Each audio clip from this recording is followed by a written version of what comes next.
లో ఉస్మాన్ యూనివర్సిటీలో మా సత్య తర్వాత గౌతమ్ ఉన్నాడా గౌతమ్, ఇంకా చాలామంది తుంగబాలు, వీళ్ళందరితో అప్పుడు స్వామి వీళ్ళతో మీటింగులు పెట్టుకుంటుంటే అది గుర్తొస్తూ ఉంది. ఇప్పుడు మూమెంట్లో ఎట్లయితే విద్యార్థులను కలిసి మమేకమై ఉద్యమంలో మమేకం చేయడం కోసం పెట్టుకున్న మీటింగ్లన్నీ కూడా ఇప్పుడు గుర్తొచ్చింది. I thank Gellu to have called me this meeting. అయితే గెల్లుకి ఏదో కోపం కూడా ఉన్నట్టుంది. ప్రవీణ్ అనే ఫైరు, ఆయన స్పార్క్లింగ్ స్పీచ్, ఇది అయినాక నన్ను మాట్లాడమంటున్నాడు. మీ కడుపులో ఆకలి అవుతుంది, నాకు కూడా అవుతుంది. 2 నిమిషాలు నేను బహుశా what ever the little thoughts that I have I will try to share with you. ముందుగా హనుమత్ జయంతి శుభాకాంక్షలు. హనుమాన్ అంటే ఒక భరోసా, ఒక ధైర్యం, ఒక పోరాటం, అసాధ్యమైనటువంటి దాన్ని సుసాధ్యం చేస్తాడు హనుమంతుడు. మీరు కూడా హనుమంతుడు లెక్క ఇవాళ హనుమత్ జయంతి నాడు తయారైంది. సీతమ్మను కాపాడడం కోసం ఆయన కంకణబద్ధుడైతే రాముడి వెంట, మీరు కేటీఆర్ వెంట మూసీ బాధితులను కాపాడుతున్న కోసం అని చెప్పని తయారైనరు. మీకు హనుమంతుడి అంత బలం మీకు కలగాలని చెప్పని నేను కోరుకుంటున్నా. ఎట్లయితే సీతమ్మను కాపాడిండో హనుమంతుడు, మీరు కూడా రాముడికి అండగా నిలబడి రావణుడిపై విజయం సాధించిండో, మీరు కూడా ఈ రావణుడు లెక్క వ్యవహరిస్తున్న రేవంత్ రెడ్డిపై విజయం సాధించాలని, అదేవిధంగా మూసీ బాధితులను ఆదుకోవాలనేటువంటి శక్తి మీకు కలగాలని చెప్పని కోరుకుంటా ఉన్నాను. ముందుగా ఒక విషయాన్ని నేను ఐ విష్ టు క్లారిఫై. దురదృష్టం ఏంటంటే, ఎప్పుడైతే ఈ మూసీ ప్రాజెక్ట్ సంబంధించినటువంటి ఒక అంశాన్ని ముందుకు పట్టుకొచ్చినప్పుడు రేవంత్ రెడ్డి గారు చాలా తెలివైనటువంటి క్రూరుడు, అతి తెలివైనటువంటి క్రూరుడో మూర్ఖుడో ఏదో ఒకటి. మనం మూసీ బాధితుల పక్షాన మనం మాట్లాడుతుంటే అసలు మూసీ బాగు చేయాలన్నా వద్దా అని అడుగుతున్నాడు. మనమేమో మూసీ బాధితుల జీవితాలను కాపాడరా నాయన, నువ్వు ఏమన్నా చేయగానే మూసీ బాధితులను కాపాడని మనం అంటున్నాం. ఆయన ఏమంటున్నాడు, అసలు నేను మూసీగా రివైవ్ చేయాలన్నా వద్దా, మూసీకి మద్దతుదారులా వ్యతిరేకదారులా అని చెప్పని మూసీకి మనకు మధ్యన పంచాయతీ పెట్టినట్టుగా ఒక చిల్లర డిఫ్లెక్షన్ టాక్టిక్స్ అంటారు ఇవి రాజకీయాల్లో. If you cannot convince the people you confuse the people అని చెప్పని Revanth Reddy is trying to confuse the people. అసలు ఏదో ఇక్కడ కూర్చున్న గెల్లు శ్రీనివాస్ యాదవ్, సత్య, తుంగబాలు వీళ్ళంతా కూడా తెలంగాణ బీఆర్ఎస్పీ విద్యార్థులు, పీడిఎస్సీ విద్యార్థులు, వీళ్ళంతా కూడా అసలు మూసీనే బతకొద్దు అంటున్నారు, మూసీని చంపాలని చూస్తున్నారు అని చెప్పని ఒక తప్పుడు ప్రచారం చేస్తున్నాడు. వాస్తవానికి ఇక్కడ కూర్చున్న మనమైనా, లేకపోతే గెల్లు శ్రీనివాస్ యాదవ్ అయినా, లేకపోతే బీఆర్ఎస్ పార్టీ అయినా, Musi revival, we are for Musi revival. Musi బతకాల, మూసీ పునరుజ్జీవం చెందాల.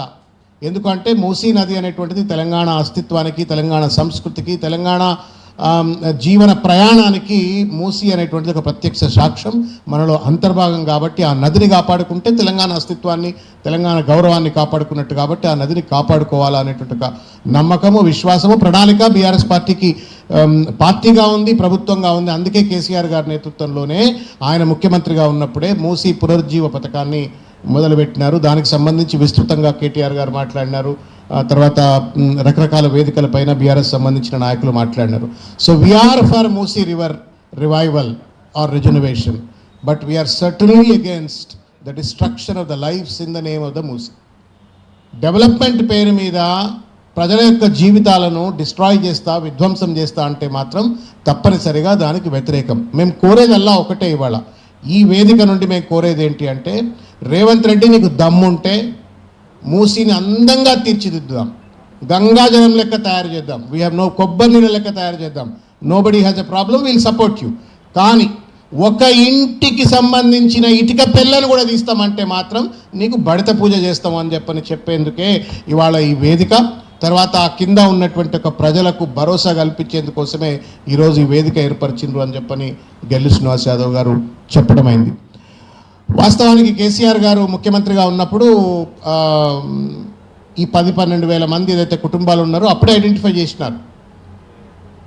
ఇంతకుముందు ప్రకాష్ అన్న చెప్పినట్టుగా, లేకపోతే ప్రవీణ్ అన్న చెప్పినట్టుగా, కేటీఆర్ గారు మున్సిపల్ మంత్రిగా ఉన్నప్పుడు 31 ఎస్టీపీల కన్స్ట్రక్షన్ అయిపోయింది. దాదాపు 92 ఎస్టీపీలు కావాలంటే దాంట్లో 31 ఎస్టీపీలు కన్స్ట్రక్షన్ అయిపోయినాయి as part of the phase 1. దానికోసం 3,000 పైచిలకు కోట్లు ఖర్చు పెట్టినారు.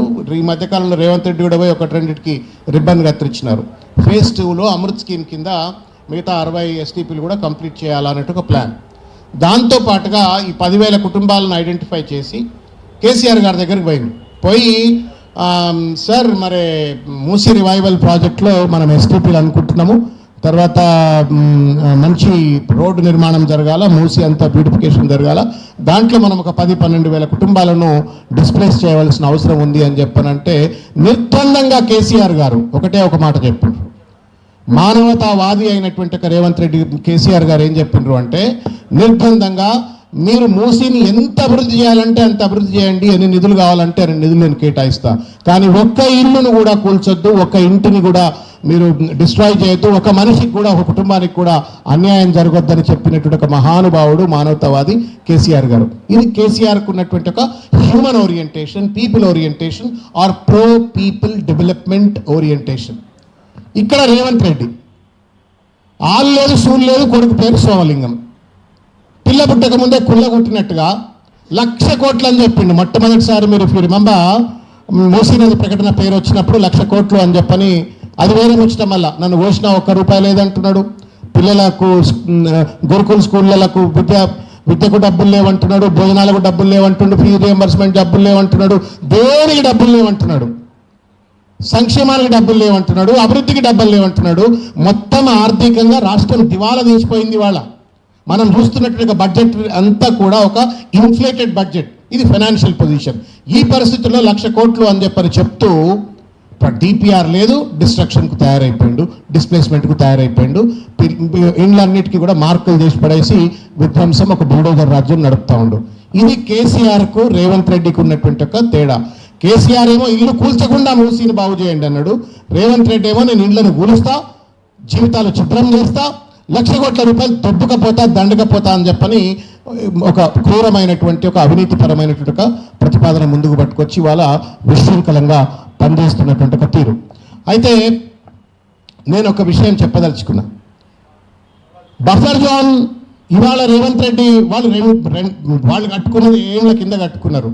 వాళ్ళకి జిహెచ్ఎంసీ పర్మిషన్ ఇచ్చింది, కరెంట్ ఉన్నది, నల్లు ఉన్నది, సివిక్ కమ్యూనిటీస్ ఉన్నాయి, అన్ని ఉన్నాయి. అందులో ఉన్న వాళ్ళంతా ఇంతమంది ప్రవీణ్ అన్నట్టుగా పేద మధ్య తరగతి బహుజన వర్గాలు, దళితులు, ఇంకా చిన్న చిన్న జాతులకు సంబంధించిన వాళ్ళంతా అక్కడ ఉంటే ఇవాళ వాళ్ళ జీవితాలను ఒక ఆధిపత్య అహంకారంతో వాళ్ళ చిత్రం చేస్తాను, ఫత్వాలు జారీ చేసినట్టుగా జారీ చేసి ఇవాళ వాళ్ళను చిత్రం చేస్తా అని చెప్పనంటుండు. ఇది మానవత్వం అవుతుందా? ఇది రాజ్యాంగబద్ధం అవుతుందా? ఇదేనా ప్రజాపాలన అంటే? దీనికోసమైనా రేవంత్ రెడ్డి ముఖ్యమంత్రి గద్దె మీద కూర్చుండు అని చెప్పి మనం ప్రజల్ని చైతన్యపరచవలసిన అవసరం ఉంది. నాకు బాగా గుర్తు, తెలంగాణ ఉద్యమం పీక్గా ఉన్నప్పుడు there was an act that was brought in. మీరు కూడా చదువుకొని ఉంటారని నేను అనుకుంటున్నా, తెలుసు కూడా మీకు కూడా. LAR అంటారు, land acquisition resettlement and rehabilitation act 2013 అని చెప్పని యాక్ట్ వచ్చింది. దానికి కూడా పెద్ద ఎత్తున కేసీఆర్ గారు అప్పుడు పార్లమెంట్లో సభ్యులుగా ఉన్నారు. అప్పుడు వారు కూడా దానికి మద్దతు చెప్పిండ్రు. టీఆర్ఎస్ పార్టీ కూడా నిర్బంధంగా ల్యాండ్ అక్విజిషన్ యాక్ట్కు మద్దతు తెలిపి ఆ బిల్లు పాస్ అయ్యేటట్టుగా, చట్టం అమలయ్యేటట్టుగా తోడ్పడ్డది. ఆ చట్టం పూర్వాపరాలు ఒక్క నిమిషం నేను రేవంత్ రెడ్డి మొద్దు నిద్రపోతున్న రేవంత్ రెడ్డి వినాలని చెప్పిన ఈ సంగతి చెప్తా ఉన్నాను. This act was initiated by Rahul Gandhi.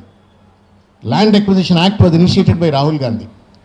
Bhatta Parsaul అని చెప్పని ఉత్తరప్రదేశ్లో ఒక ఇండస్ట్రియల్ డెవలప్మెంట్ జోన్ల కోసం అని చెప్పని ఆ రోజు అక్కడ ఉన్నటువంటి ఒక మాయావతి గారు ల్యాండ్ ఎక్విజిషన్ చేస్తుంటే, ఇట్లనే భూములన్నీ కూడా ప్రజలు కోల్పోతుంటే, ఆ రోజు దొడ్డిదారిన దొంగ లెక్క రాహుల్ గాంధీ గారు ఆ పోలీసులేరు. రాహుల్ గాంధీ పోతా అంటే పోలీసులు కంచెలు అడ్డం ఉంటే ఓ మోటార్ సైకిల్ మీద ఎక్కి ఆ పోయి ఆ బాధితులను కలిసి మళ్ళీ వాపసు వచ్చిన తర్వాత వచ్చిన చట్టం ల్యాండ్ ఎక్విజిషన్ యాక్ట్.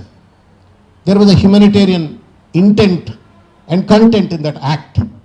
నువ్వు డెవలప్మెంట్ పేరు మీద జీవితాలను విధ్వంసం చేయొద్దు అన్నట్టుగా స్పిరిట్ తోటి ఆ చట్టం పట్టుకొచ్చిండ్రు. ఏం మాయ రోగమో అర్థం కావట్లేదు.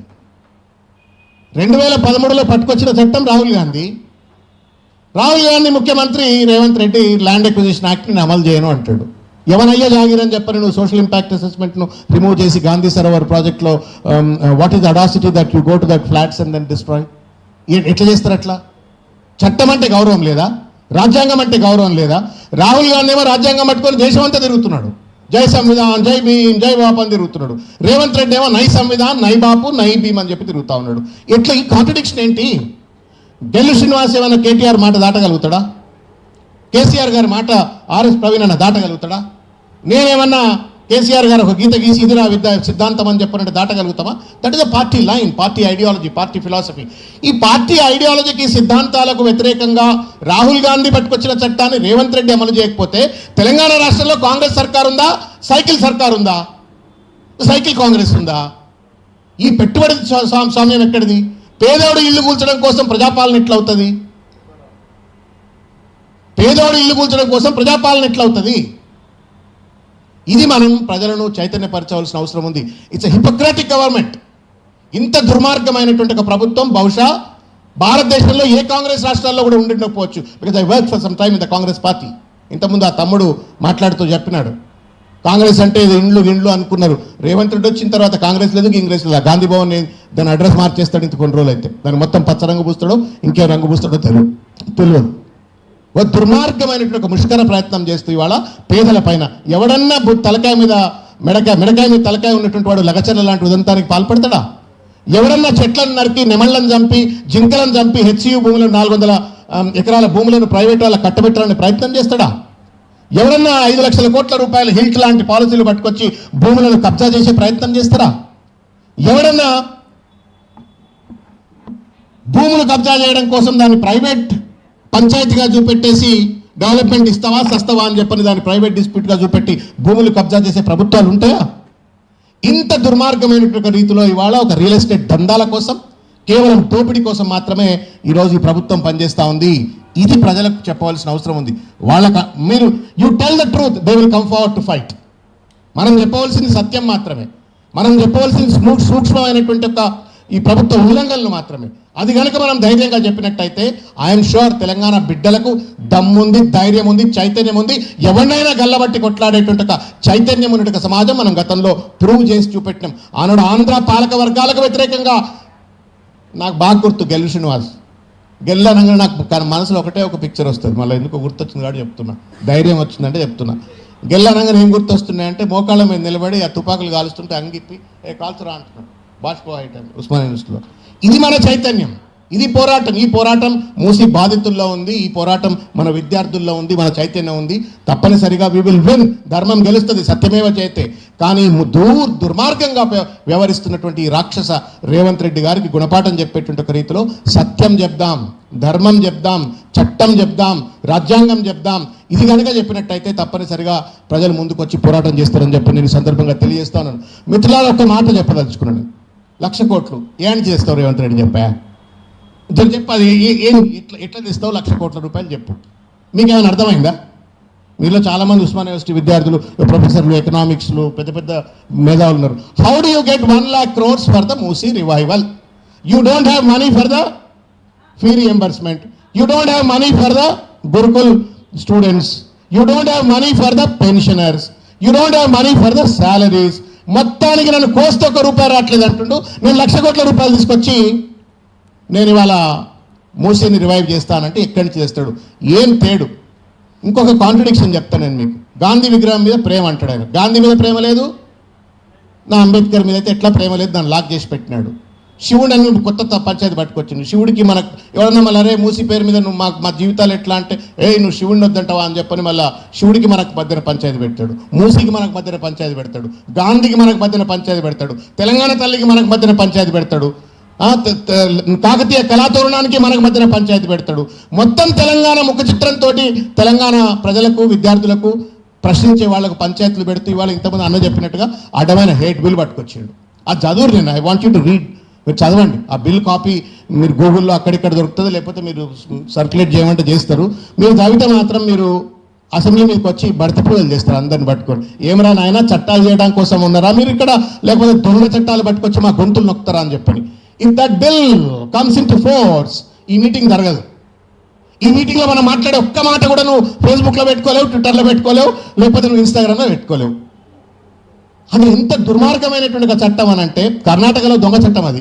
గవర్నర్ దాన్ని పెట్టిండు. ఆ దొంగ చట్టాన్ని కట్ అండ్ పేస్ట్ తీసుకొచ్చి ఇక్కడ పెడితే నాకు ఈ కాంట్రడిక్షన్ అర్థం కావట్లేదు. జై సంవిధానం అంటాడు, మానవ హక్కులు అంటారు ఢిల్లీలో, ఇక్కడికి వచ్చేమో హేట్ బిల్ పేరు మీద మన హక్కులను కాలు రాసేటువంటి ప్రయత్నం చేస్తూ ఉన్నారు. చివరి ఒక మాట, ఈ కాన్స్పిరసీ ఆఫ్ 1,00,000 crores ఇది కూడా చెప్పాలి ప్రజలకు. End of the day Musi నదిని మార్గేజ్ చేయబోతా ఉన్నాడు రేవంత్ రెడ్డి గారు. మూసీ నదిని అదానికి మార్ట్గేజ్ చేస్తాడు. ఆయన దగ్గర డబ్బులు లేవు. మూసీ నదిని 1,00,000 కోట్ల రూపాయలకు మార్ట్గేజ్ చేస్తే మూసీ పరివాహక ప్రాంతం అంతా అదాని లాంటి వాళ్ళు, ఇంకెవరో పెద్ద పెద్ద బడాబాబులు, పెట్టుబడిదారులు అక్కడ మాల్లు కడతారు, సినిమా థియేటర్లు కడతారు, రెస్టారెంట్లు కడతారు. మళ్ళీ అక్కడి నుంచి వచ్చే కలుషిత జలాలన్నీ కూడా మళ్ళీ మూసీలకు పోతుంది. మూసీ పక్కనే ఉంటుంది. కానీ మూసీ పరివాహక ప్రాంతంలో ఉన్న పేదల ఇళ్ళు చిత్రమైపోతాయి, వాళ్ళని డిస్ప్లే చేస్తారు. దాని స్థానంలో బడాబాబులకు సంబంధించినటువంటి మాళ్ళు, థియేటర్లు ఇవన్నీ వస్తాయి. వాళ్ళు కోట్ల రూపాయలు దండుకుంటారు. సో బీవేర్, మూసీ నదిని మార్ట్గేజ్ చేయబోతా ఉండు రేవంత్ రెడ్డి. అక్కడ జీవితాలను చిత్రం చేయబోతా ఉన్నాడు. ఇది మనం ప్రజలకు తెలియజెప్పవలసిన అవసరం ఉందని చెప్పి తెలియజేస్తూ, ఆకలి అవుతుండొచ్చు మీ అందరికీ. నాకు ఈ అవకాశం కల్పించినటువంటి సోదరుడు గెల్లు శ్రీనివాస్ యాదవ్ గారికి, తర్వాత వివిధ విద్యార్థి సంఘ నాయకులు మీ అందరికీ కూడా పేరు పేరున శుభాభినందనలు తెలియజేస్తూ, మీ యుద్ధం తప్పనిసరిగా సఫలీకృతం కావాలని చెప్పి ప్రజల పక్షాన మీ పోరాటానికి అన్ని రకాల సహాయంగా ఉంటారని చెప్పి తెలియజేస్తూ ముగిస్తున్నాను. జై తెలంగాణ.